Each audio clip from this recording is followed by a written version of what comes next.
Saludo. Han pasado muchas cosas después del colapso de Siria. Entonces surge la pregunta, ¿qué tiene que ver la postura de Rusia en Ucrania con el destino final de Siria?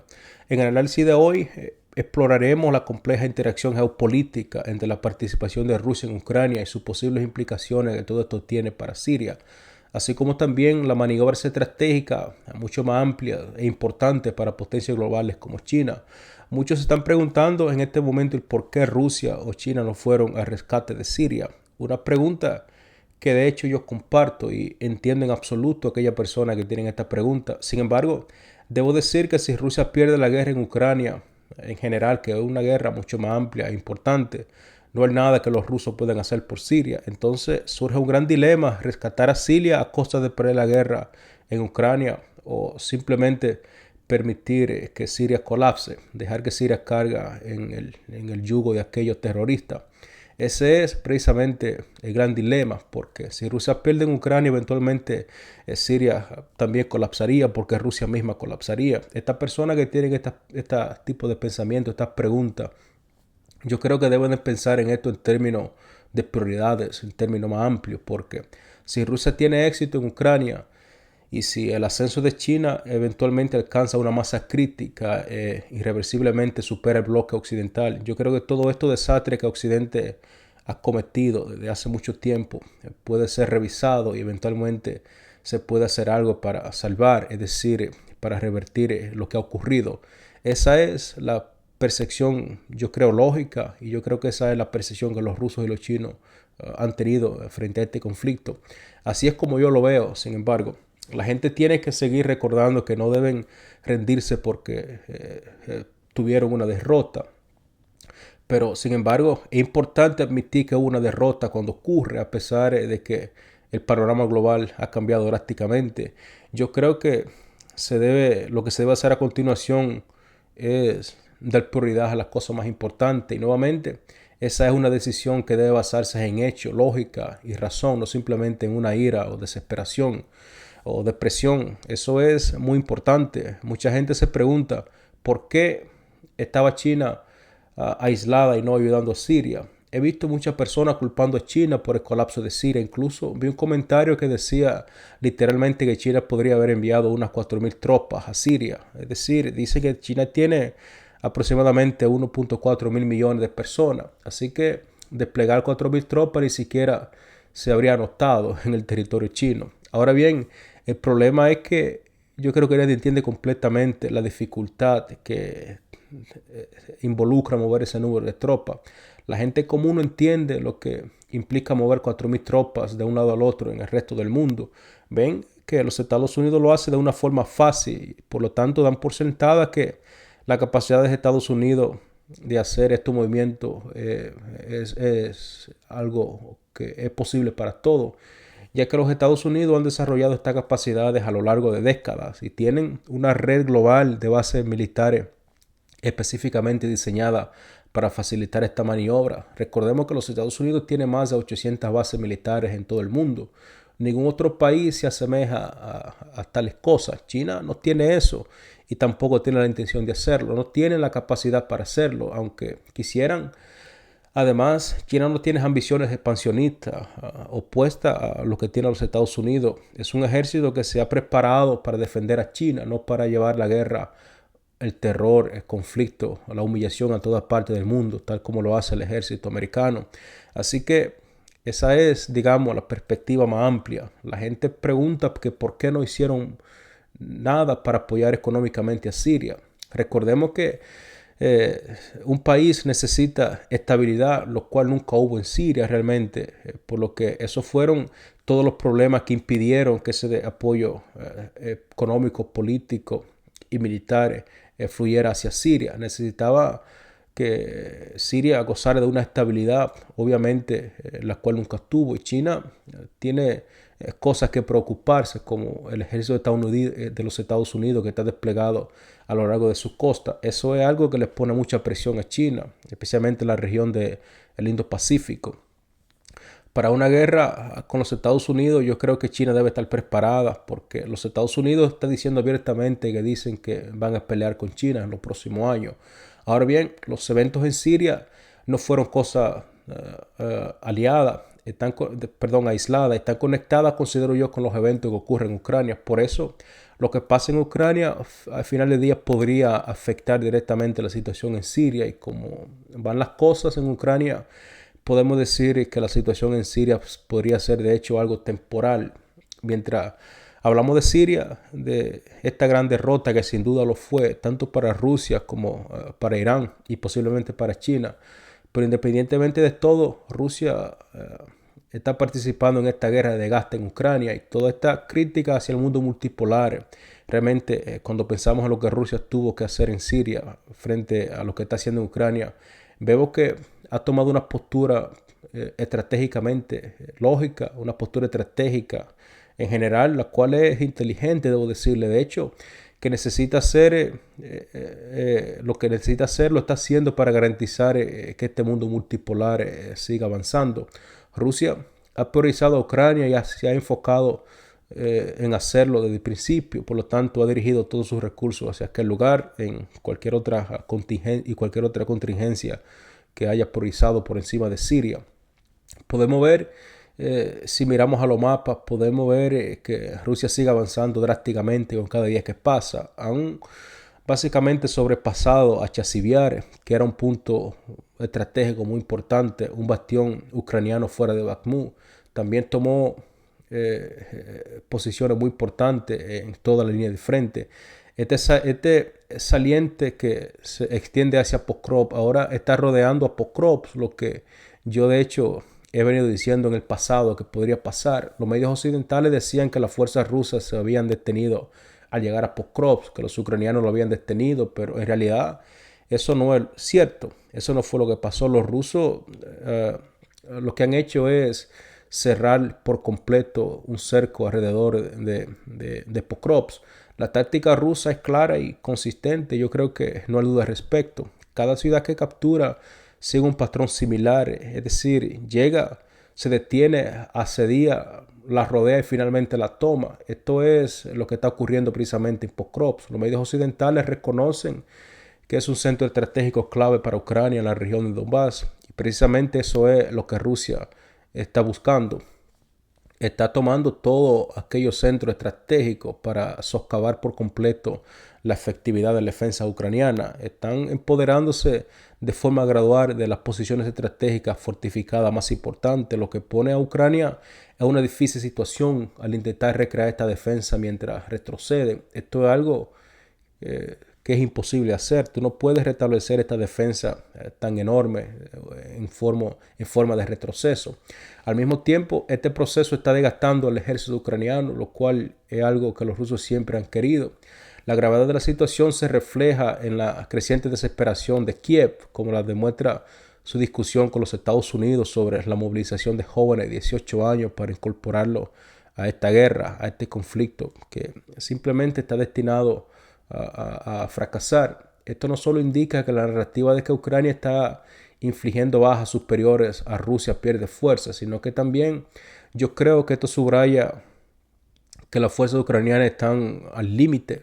Por su parte, Rusia también está experimentando su propio límite. Yo creo que no hay duda al respecto. Ambos bandos en esta guerra están llegando a sus límites, los cuales se manifiesta en su presencia en Siria, o más bien en su ausencia en el conflicto en Siria. Al mismo tiempo, yo creo que este patrón se puede observar con gran claridad en la alianza de la OTAN y en la alianza que los Estados Unidos tiene con otros actores. Todo ha alcanzado, considero yo, su máxima capacidad y en consecuencia la OTAN ahora se prepara para el posible o para un colapso inminente del ejército ucraniano, para terminar cómo puede restablecer una zona de amortiguamiento de Ucrania. Hay un crecimiento constante de temor de que Rusia podría atacar cualquier tropa que sea desplegada en territorio ucraniano. Y algo que por supuesto sería un objetivo legítimo de parte de Rusia. Una incertidumbre que está generando dudas dentro de la Alianza Atlántica sobre cómo proceder y actuar ante a estas eventualidades. Esta es la gran incógnita en este momento. No es claro si tal confrontación ocurriría, pero lo que está claro es que los Estados Unidos y la OTAN están evaluando cuidadosamente las implicaciones. En cuanto al terreno en Ucrania, Lo que está sucediendo no es algo nuevo. De hecho, lo detallé con gran detalle en mi programa de ayer. Sin embargo, han habido algunos cambios desde entonces. Simplemente se está intensificando con cada día que pasa, debido obviamente a la naturaleza de desgaste. Se está dando una lucha muy prolongada donde las estrategias rusas se están centrando en agotar al ejército ucraniano para que eventualmente se derrumbe como un castillo de naipes. En este reflejo, yo creo que esto es una señal bastante clara de un proceso mucho más amplio que también se manifiesta en Siria y en otro conflicto geopolítico, tal como en el caso de Israel, la guerra en Líbano. Fue una cuestión de tiempo para ver que el ejército israelí era incapaz de sostener esta guerra. Este enfoque de desgaste se conecta con una tendencia mucho más amplia que se puede observar en Occidente. A menudo se busca una gratificación inmediata, algo que es una idea no inteligente, es decir, buscar gratificación inmediata es algo absurdo, impulsada por la creencia de que si las potencias multipolares se debilitan o se suicidan geopolíticamente, la respuesta más fuerte traería resultados favorables, resultados positivos. Sin embargo, esto puede ser un error de cálculo, debo decirle, porque aunque Rusia dispone de armamentos avanzados como el misil Oreshnik, que no tiene un sistema similar en el resto del mundo, los Estados Unidos sabemos que tienen armas nucleares y han demostrado que están dispuestos a utilizarlas. China, por su parte, se encuentra en una posición geopolítica y económica única. Un país que ha experimentado un desarrollo político, social y económico sin precedentes, con una economía exitosa y una responsabilidad que abarca no solamente al pueblo chino, sino también acuerdos globales que son claves como los BRICS y la iniciativa de la Franja de la Ruta. Es decir, China no está en una posición de permitirse guerra porque China está enfocada en llevar la prosperidad y la estabilidad en todo el resto del mundo. Cuando una nación como China empieza a utilizar sus capacidades militares defensivas de forma ofensiva, el equilibrio de poder global automáticamente se reconfigura. Ya no se trata solamente de la guerra convencional, sino más bien de las grandes potencias gestionando sus capacidades y responsabilidades de una manera efectiva. Y como esto podría dibujar el mapa geopolítico global en el futuro, es algo que indudablemente necesita mucha atención. Entonces, cuando se trata de este mundo multipolar del que hemos escuchado hablar con bastante detalle en los últimos años, quiero volver al juego de culpa para hacer una aclaración importante, porque yo creo que la gente debe entender cómo se mueve el presidente Vladimir Putin y el presidente Xi Jinping en este ambiente geopolítico tan difícil. Yo creo que en realidad, en mi opinión, es un golpe de genio. Solamente los genios pueden sobrevivir en este juego geopolítico. Entonces, ¿por qué? Bueno, porque tenemos que ver las cosas como son. Entonces, ¿qué opinas sobre eso? Creo que es muy importante pensar en las responsabilidades reales de China y la forma en que deben priorizarlas. No como quieren priorizarlas, sino como deben. Ahí está la gran diferencia. Sino como realmente necesitan ser priorizadas. Tienen, por supuesto, un enfoque completamente diferente con respecto al ascenso de China como Estado-nación.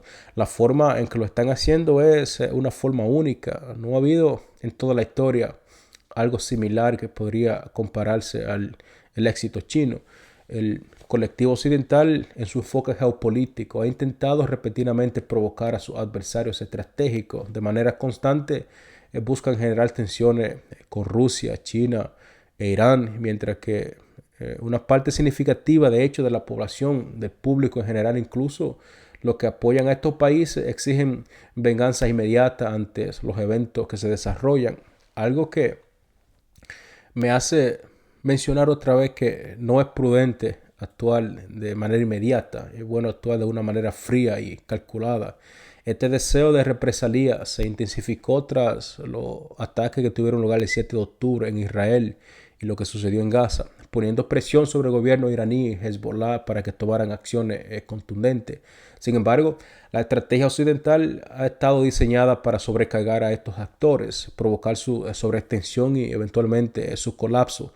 Esta ha sido siempre la estrategia de los Estados Unidos, ha sido la estrategia que utilizaron en Gaza, la estrategia que utilizaron en Siria y la estrategia que utilizaron en Ucrania. Esto ha sido efectivo en algunos casos ya que muchas personas no comprenden que Irán no apoya a Hezbollah en la misma medida que apoya a Hamas. A pesar de la percepción común, yo debo decirle que Hamas comparte más similitudes con las fuerzas que actualmente controlan Siria, con las cuales Irán de hecho ha cooperado estrechamente en el pasado.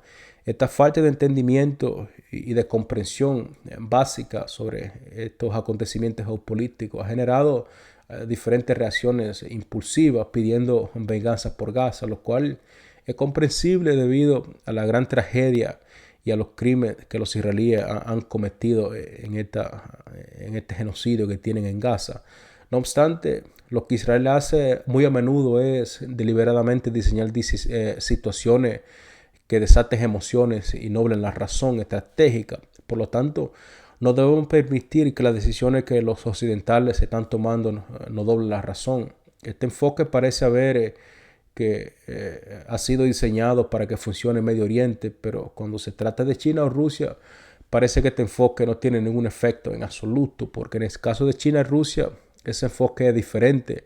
Ambas naciones son sumamente pacientes, especialmente China, a pesar de la presencia militar de los Estados Unidos en Taiwán, su territorio, un territorio reconocido como chino. China no ha tomado medidas drásticas, no ha tomado una represalia debido a aquellas provocaciones, sino que recordemos que China ha seguido firme. China podría hacerlo, pero han optado por una estrategia a largo plazo, alejándose de la gratificación inmediata y consolidando lo que tiene más sentido estratégico en el largo plazo.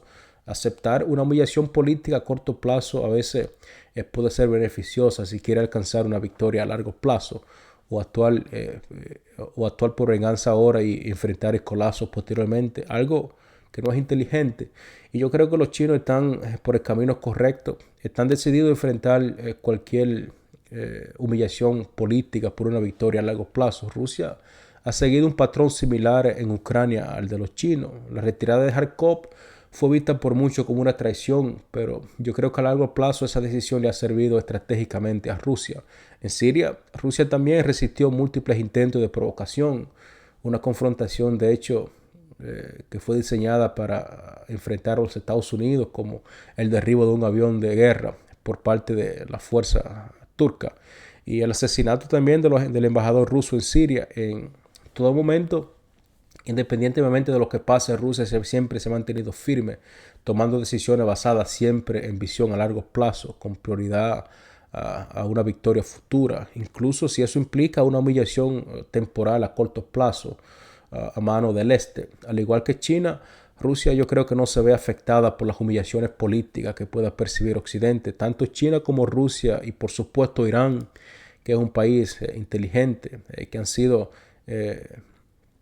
vilipendiados por el fracaso de Siria, y por supuesto lo entiendo que esto fue un fracaso total para ellos, y aquella traición aquella acusación de traición que le han hecho.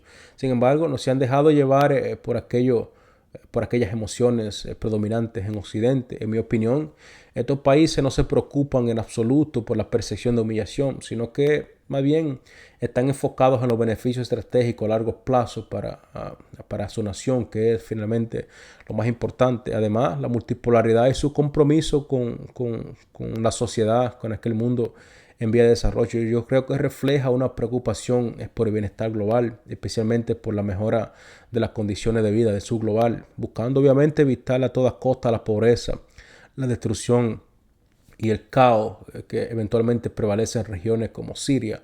La idea de que Rusia no hizo lo suficiente en términos militares, yo creo que es completamente una idea infundada, carece de lógica y carece de raciocinio. Desde el principio, Rusia, recordemos que lanzó ataques aéreos tan pronto como estas fuerzas terroristas hicieron su primera aparición, pero hay un aspecto aún mucho más relevante que yo creo que es importante mencionar. Rusia, perdón, solo se alinea con aquellos gobiernos que operan de acuerdo a los principios funcionales, invitándolo a participar activamente en operaciones militares.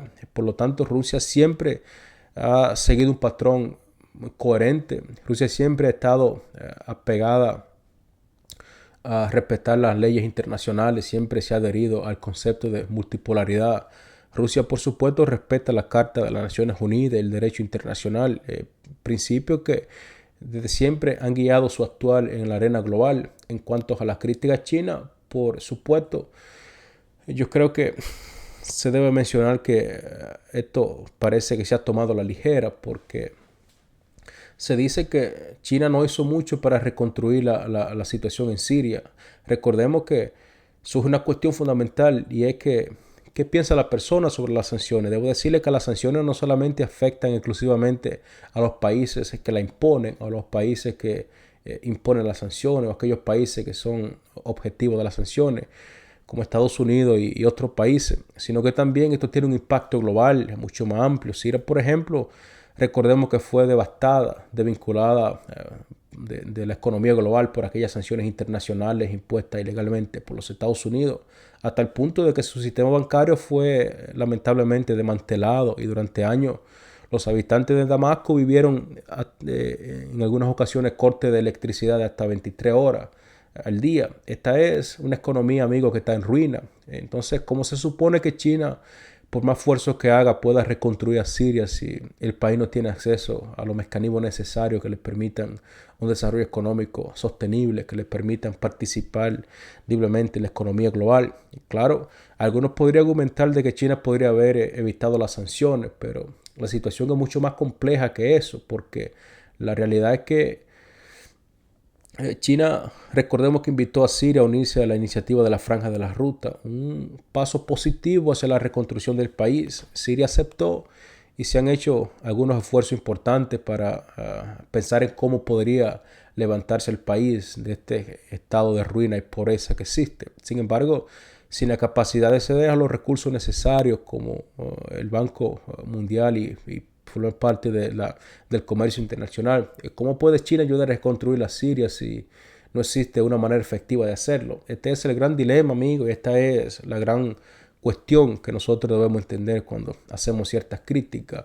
Muchas personas rechazan los movimientos sumamente positivos de los líderes multipolares sin reconocer que aún están luchando por batalla, es por ganar, están luchando es contra el orden mundial dominante establecido por los Estados Unidos y sus vasallos europeos, que hacen todo lo posible para impedir que el mundo multipolar logre su objetivo. Lo que está en juego es sin duda una lucha titánica a nivel global y por eso siempre debemos ver estos conflictos en un enfoque mucho más amplio y no simplemente en un enfoque centrado, porque sin duda es una batalla que todos ya estamos liberando, ya sea que lo reconozcamos o no, o que lo deseamos o no, todos estamos involucrados en esta batalla, porque como bien sabemos, si el mundo multipolar fuera tan fuerte como queremos que sea, ya yo creo que había sido evidente que estuviéramos viviendo en un mundo multipolar en absoluto. No existiría la hegemonía de los Estados Unidos, pero esa no es la realidad. En lugar a ello, hay una lucha colosal constante en curso en que todos los actores globales, incluidos Rusia, China, Irán y por supuesto los Estados Unidos, están intentando navegar con sus perspectivas frente a estos intereses que a veces chocan con los intereses de las potencias occidentales. Como mencioné, el panorama general no se trata simplemente de eludir las sanciones. Incluso si eso hubiera sido posible, debo decirle que la reconstrucción de Siria habría sido inviable sin la estabilidad y seguridad que requiere un país para poder desarrollar su economía. Esto es algo que no se puede pasar por alto. No se puede reconstruir una nación económica si su sistema social, político no está en funcionamiento, si su sistema no permite que haya un cimiento seguro que les permita una estabilidad a largo plazo. A pesar de las iniciativas y los esfuerzos de China y otros actores, Siria fue sistemáticamente desmantelada en ruinas. Recordemos a Dana Stroll del Departamento de Defensa de los Estados Unidos, quien en 2019 hizo algunas declaraciones importantes. Este individuo admitió públicamente de que los Estados Unidos estaban saqueando todos los recursos de Siria, desde energía hasta alimentos, con el simple objetivo de someter al pueblo sirio al caos y evitar cualquier tipo de reconstrucción viable en el país. Algo que, amigo, esto debería ser considerado un crimen de guerra, porque ¿cómo los podemos catalogar? Es un, una atrocidad. Pero bien, esto no era una política accidental, era algo deliberadamente calculado, un esfuerzo consciente para dejar a Siria como un montón de escombros y perpetuar este crimen contra la humanidad.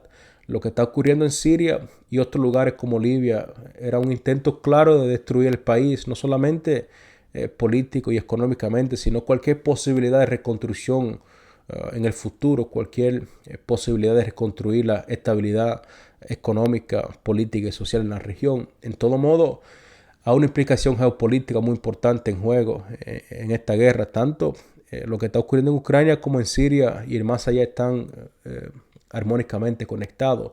Como hemos visto hoy en este programa, las decisiones estratégicas de Rusia se centran en el objetivo a largo plazo, en particular dándole prioridad a lo que está ocurriendo en Ucrania sobre Siria o sobre cualquier otra cosa. Eso es lo más importante y yo creo que es importante que veamos las implicaciones mucho más amplias que una victoria podría tener en Ucrania. También hemos considerado las presiones únicas de China e Irán dentro de este mundo multipolar que parece imposible de navegarse y las restricciones que enfrentan. Si bien es fácil criticar a estas naciones por no hacer lo que ellos dicen absolutamente nada, yo creo que es vital comprender los obstáculos y las estrategias evaluadas. A reflexionar sobre estas complejidades, yo creo que está claro que es importante recordar la importancia de evaluar la situación a través de una lente de lógica y estrategia en lugar de simplemente las emociones. El panorama geopolítico mundial es sin duda multifacético y a la medida que navegamos por estos desarrollos futuros, yo creo que es importante esforzarse por comprender mejor el panorama completo, el panorama geopolítico que nos rodea. Y yo creo que eso me lleva a la parte final de este programa de hoy, amigo.